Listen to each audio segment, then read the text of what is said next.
Tak jo, a vás zdravím. Nevím, jestli všichni jste mě už někdy viděli, asi jo. Já jsem už ženatý několik let, tak 13 a mám 3 děti, takže někdy se urvat trošku je pro mě v této chvíli celkem pohoda, takže si to tady užívám, jenom sedím a nikdo po mě až tak moc nechce, jako děti, 3 kluci doma. A my bychom se měli společně podívat na jednu osobu z Bible, kterou byl Noé. A to téma, které jsem si vybral z těch možných, bylo Noé záchrana vírou. A chtěl bych směřovat k jedné takové větě, kterou budu několikrát opakovat, protože si myslím, že je důležitá. A ta věta je o tom, že víra není o tom vidět cestu, ale o tom udělat první krok, i když ji nevidíš. Víra není o tom vidět cestu, ale o tom udělat první krok, i když tu cestu nevidíš. A asi mi dáte za pravdu, že v současném světě, ve kterém žijeme, je každý den plný informací, technologií, různých neustálých změn a někdy je těžké najít nějaký pevný bod nebo smysl vůbec v tom životě. A dneska vy mladí lidé čelíte výzvám, které se liší od těch, který jsme čelili my. Když já jsem chodil na mládež, tak to bylo zhruba před čtvrtstoletím. No? Zhruba takto před čtvrtstoletím jsem začal chodit do mládeže, ale co se nezměnilo je, že vždycky, ať je nám 10, 50, tak najít svůj směr v životě, když se zdá, že všechno se kolem nás neustále mění, jak rozpoznat to, co je skutečně důležité. A myslím si, že o tom je i to téma Noé záchrana vírou. A já bych možná na úvod řekl takový svůj příběh, protože budu dneska hovořit o důvěře a o něčem, co přesahuje jakoby naše okamžité pochopení. No, že důvěra je něco, čemu musíme čelit, i když ještě nevíme, jak to dopadne. Představme si, že stojíme nebo stojíte před nějakým rozhodnutím v životě, nějakým větším, třeba příklad volba školy nebo volba kariéry, a nebo dokonce o tom, jaké hodnoty v životě chceme následovat. A vy něco si zvolíte, ale nemáte žádné záruky, nebo pravděpodobně, že to rozhodnutí bude správné, ale musíte se prostě rozhodnout. No a já jsem, když se psal rok 2001, tak jsem byl v maturitním ročníku tady na Českotěšínském gymnáziu, někteří z vás to znáte. A věděl jsem, že musím jít na vysokou školu tehdy, protože to nešlo jinak, že neměl jsem ale dlouhodobě žádný jasný směr. A tak jsem vybíral prostě podle toho, co mi šlo ve škole. No, tak mě bavil tělocvik a zeměpis, tak jsem se rozhodl, že půjdu na učitele, teda tělocviku a zeměpisu. Trošku naivně jsem si myslel, že učitel nemusí nic moc dělat, jo? Hlavně ten tělocvikař. Prostě tam hodí dětskám balón a oni si tam hrajou, že běhají a je to. Ale celkem mi skřížily plány to, že jsem nedostal od lékaře doporučení, od praktického, že můžu jít studovat tu tělesnou výchovu. Jo? Měl jsem nějaký vyšší tlak u toho lékaře. Pravděpodobně to bylo jenom z toho strachu z doktorů. No a tak jsem nakonec podal přihlášku na zeměpis, dějepis, to mě taky bavilo. A potom také záložní na první stupeň.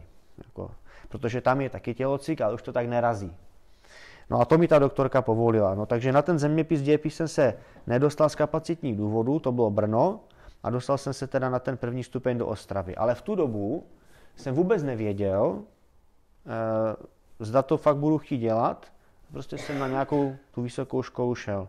Tu školu jsem o 4 roky později dokončil, ale na té základce jsem učil jenom rok. Nakonec jsem se dostal tak trošku v úzovkách zázračně k pozici na vysoké škole, kde učím dodnes. O to možná někdy jindy. A i přesto, že to je místy obtížná práce, tak možná hlavně kvůli té nepředvídatelnosti, protože vy třeba víte jenom ten rozpočet na rok dopředu a víte, že vám ten základní plat nepokryje ani to živobytí, musíte tam mít různé další složky a tak vlastně každý rok člověk musí žít s určitou vírou, že zase bude na ten další rok.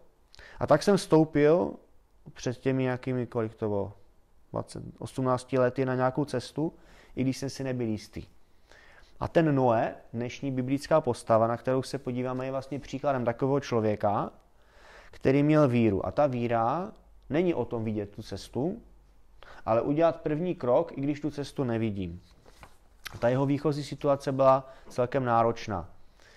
Já bych z Bible jenom přečetl 2 verše, je to z Genesis 6. kapitoly, kdy si čteme o té době, ve které Noé žil. On žil ve starověku, nebo už v dávném starověku. Přesné letopočty ani nevíme, ale ta situace na zemi byla asi taková, že bylo všechno špatně. Tady přečtu z 6. kapitoly 4. respektive 3. verš. Když to Hospodin viděl, tu situaci na zemi, jaké je tam rozmnoženo zlo, tak řekl smutně: lidé nedbají rad mého ducha a pošlapávají veškeré hodnoty, které jsem ustanovil. Protože jsou již velice zkažení, nelze čekat, že se jejich stav někdy zlepší. Proto jim dávám lhůtu 120 let, aby se sami rozhodli o svém osudu. Takže země byla zkažená, ale Pán Bůh dal 120 let. Tehdy lidé žili pravděpodobně déle, tak dneska si to můžeme představit, jako že to je nějakých 10 až 12 let. A tady, i když se blíží ten boží soud ze zemí, tak ukazuje ta dobrota Pána Boha, že dává čas lidem, protože, a to chci, abychom tak viděli v pozadí, že Pán Bůh si nelibuje v tom, že by chtěl člověka zničit, ale prostě už to tak nešlo. Představte si, že najdete třeba v ledničce nebo prostě někde doma zhnilé jabko. No ale fakt zhnilé, úplně celé. Někdy to je tak, že to zapomenete v aktovce po prázdninách, to vytáhnete, to teče, že jo? To si pamatuju. Tak když to jabko je trošku zhnilé, tak to prostě odkrojíte a zbytek sníte. Ale když je to celé zhnilé, tak se to prostě musí vyhodit. A v podstatě to lidstvo za doby Noého bylo tak zhnilé, jak to jabko. Takže Pánu Bohu nezbývalo nic jiného, než s tím než nějak zakročit. Nicméně tu byl ještě čas, jak to napravit. A ten Noé, o něm si v Biblii čteme, že byl věrný jako jediný. Noé Pánu Bohu důvěřoval, a to je v té 6. kapitole 8. a 9. verši, kdy Pán Bůh říká: zachovám jen Noého a jeho rodinu, protože on jediný mi zůstal věrný. Váží si vztahu se mnou a činí, co je správné. Čili Noé měl víru a dostává takový zajímavý úkol. Postavit loď. Ale ona ta loď nebyla ledajaká, byla poměrně velká, sahala možná tak odhadem až ke Kauflandu, a vysoká, no jak tato budova, ještě i vyšší, možná jak ten panelák. A mám takové 3 myšlenky k tomu. První myšlenka je, vždycky se to bude stavat k té víře, že to je ten klíčový bod. Víra jako důvěra v neviditelné. Představte si, že dostanete za úkol od Pána Boha postavit loď v době, kdy vůbec nejsou žádné zmínky, že by mělo pršet. Je dokonce docela pravděpodobné, i když se to neví jistě, že před tou potopou vlastně nepršelo vůbec nikdy.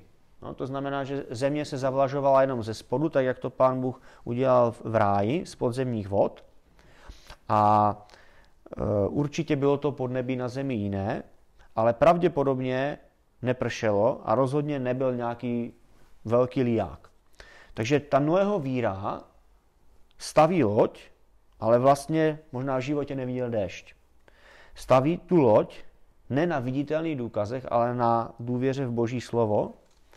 A ta víra je prezentovaná jako důvěra v neviditelné. Víra jako důvěra v neviditelné. My si to můžeme možná představit jako to, že jedete někde do Afriky a teď si vezměme, že nějaký Afričan má si postavit dům tak, aby to vydrželo sníh. Taky vůbec nemá ponětí, o co jde. A teď si můžeme představit, že Noé staví loď a co dělají ty ostatní lidi kolem něho? Klepou si na čelo.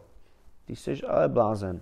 Chlape, co blbneš? Jo? Proč ztrácíš život takovou blbostí? Stavíš tady loď a čas utíká. A to je příklad, kdy musíme někdy jednat podle víry, i když ta okolní situace nevypadá slibně, nebo dokonce je v rozporu s našimi kroky. Noé vlastně dělal něco, co bylo v rozporu se zdravým rozumem. Stavět loď, když vůbec není voda ani neprší. To je jako kdybyste chodili v létě ve sněžnicích tady. Jo? Nazujte si sněžnice a běžte do školy. Tak si řeknou, ty jsi debil. Jo? Takže víra a ta podstata víry není ochození do kostela, do sboru, do církve, není to ani dodržování přikázání, i když i to společenství s věřícími je důležité, tak víra je důvěra v neviditelné. A v Novém zákoně si čteme takovou definici, že víra je naprostá důvěra, že se stane to, v co doufáme, a ona způsobuje, že nepochybujeme o tom, co nevidíme. A to je přesně ono. Noé v jeho situaci, když stavěl tu loď, tak nic neukazovalo na to, že bude nějaká potopa. Ale on to risknul a vložil tu svou důvěru do Božích rukou.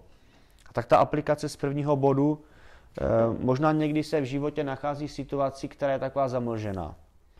Jo, že nevidíš dopředu, je to vše v mlze. Před pár hodinami jsem byl na pohřbu mého kamaráda, někteří jste tam byli taky, a on umřel zcela nečekaně. Bylo mu 43 let. To je jenom o 2 roky víc než je mě je 41. A tak jako tady teď sedíte vy, tak před těmi 25 lety jsem s ním v té mládeži seděl já. A teďka, zejména pro jeho rodinu, je přesně ta situace. Mlha, smutek, se zhroutilo něco pevného, odešel otec, živitel rodiny. A co teď zůstává? Zůstává jenom důvěra v Boží zaslíbení, že ta smrt není konečná. Jeho příklad nám ukazuje, že některé z těch nejdůležitějších kroků v životě nejsou založeny na tom, co vidíme.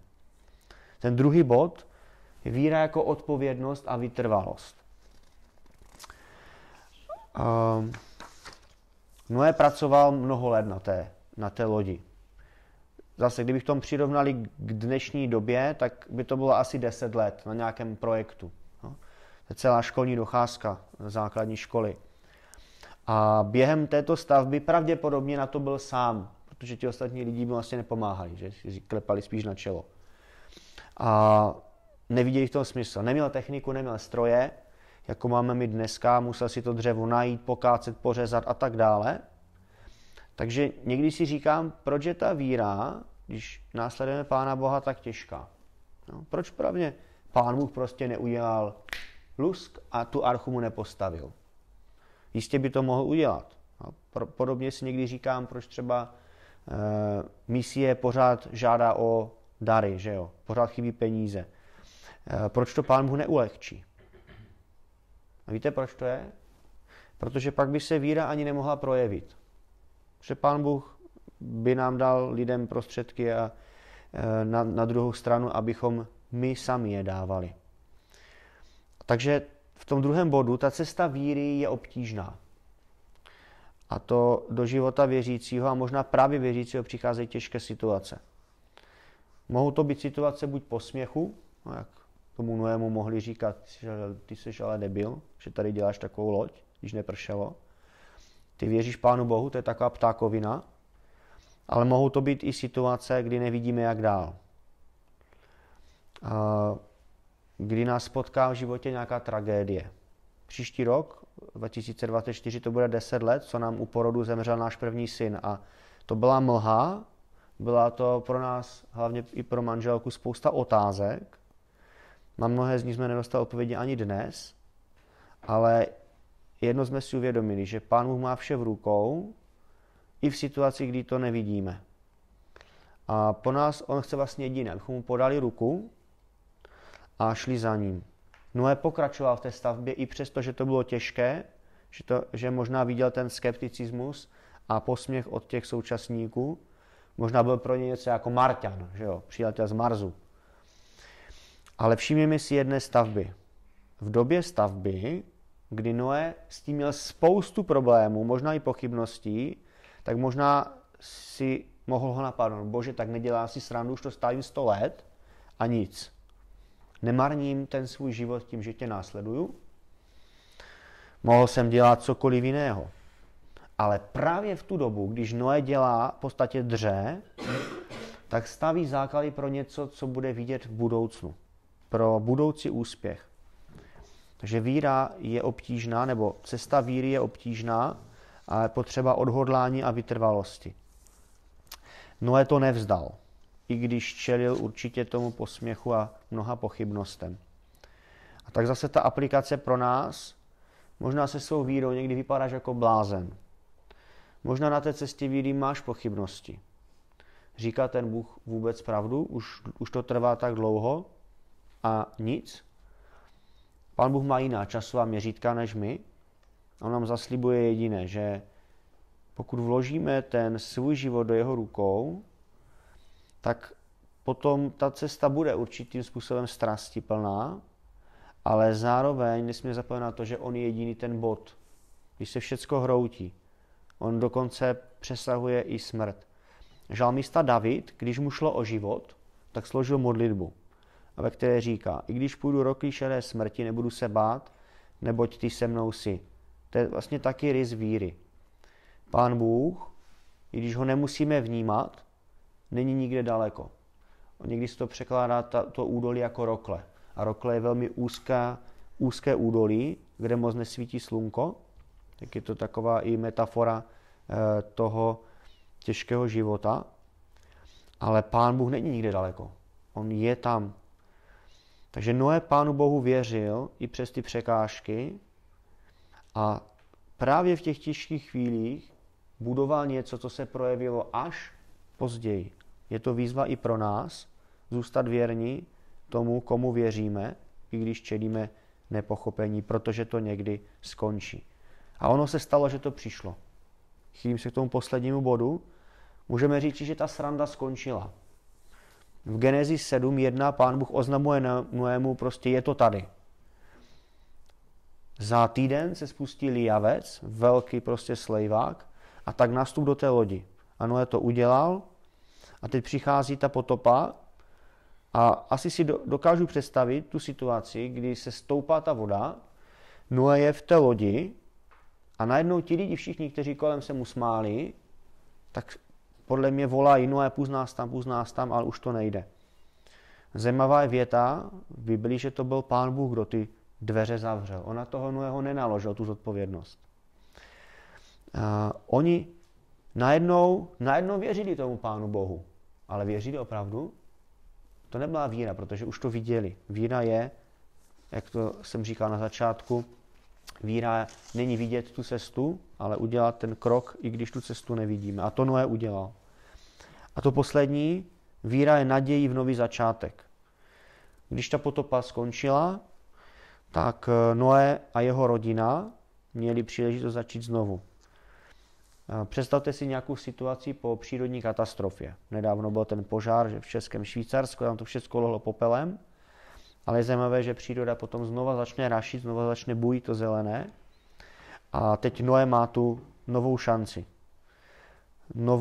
Buduje novou zemi a ta záchrana Noého a jeho rodiny je významná nejen pro jeho fyzické přežití, ale i pro přežití celého lidstva. A tak jako Noé se chopil té nové příležitosti, tak se i my můžeme učit z těch minulých zkušeností a použít je k tvorbě lepší budoucnosti. Ten příběh Noého, jak jsem o něm přemýšlel, tak nám připomíná, že i po těch nejtemnějších a nejtěžších časech může následovat obnova a nová naděje. Pán Bůh pro Noého udělal novou zemi a pro ty, kdo v Pána Boha složili důvěru, tak si čteme ve Zjevení krásný text, kdy ten písatel listu říká, že viděl jsem nové nebe a novou zemi, neboť ta první země a nebe pominuli a moře už nebylo. A viděl jsem sestupovat nové město, nový Jeruzalém, krásný. A byl to příbytek Boží uprostřed lidí, kde Bůh bude přebývat mezi nimi a oni budou jeho lid a sám bude jejich Bohem. A nebude tam ani smrti, ani žalu, ani nářku, ani bolesti a tak dále. Neboť to, co bylo, pominulo. Noé zažívá něco nového. A když vystupuje na zem a znovu stoupne na tu pevnou zem, on byl rok zhruba zavřený v té vodě, v té arše, tak po roce a možná něco stoupá na tu pevnou zem a tehdy si uvědomí, že ta jeho víra stála za to. No, to staré skončilo, je to něco nového a to je naděje i pro nás. Možná jsi v situaci, kdy ta tvoje víra prostě prožívá ten tunel, to černo, ale na konci každého tunelu je světlo. Na závěr, když bych shrnul, tak Pán Bůh si k záchraně lidstva před tou potopou použil Noého, ale lidi se nepoučili. A jsme tam dneska, 2023, kde byl svět před potopou, v podobném měřítku. A dneska máme záchranu ne v Noém, ale v Pánu Ježíši Kristu, kdy on přichází sám nám podat tu pomocnou ruku, protože mu o nás jde. Pán Bůh i dneska, a my si to budeme v tom čase vánočním si připomínat o něco víc než během roku, podává tu záchranu. Ale on taky ví, že jsme jenom lidi. A že děláme a budeme dělat chyby. Dokonce i ten Noé je dělal.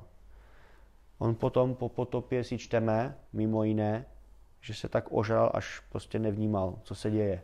No, což není zrovna, že znakem věřícího člověka, se ožrat na mol. Ale podstatné je, že ta naše víra nestojí na nás, ale na Pánu Bohu. A my můžeme každý nový den začít ten příběh víry. Vložit svou důvěru do toho ruky neviditelného. Takže shrnuji ty 3 body.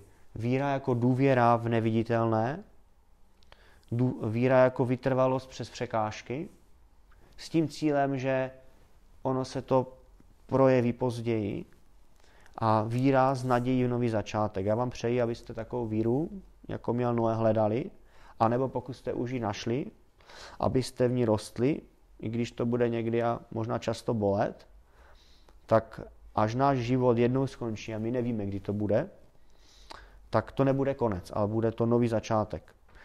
A potom poznáme, že to skutečně stálo za to. Víra totiž není o tom vidět cestu, ale udělat ten první krok, i když tu cestu ještě nevidíme.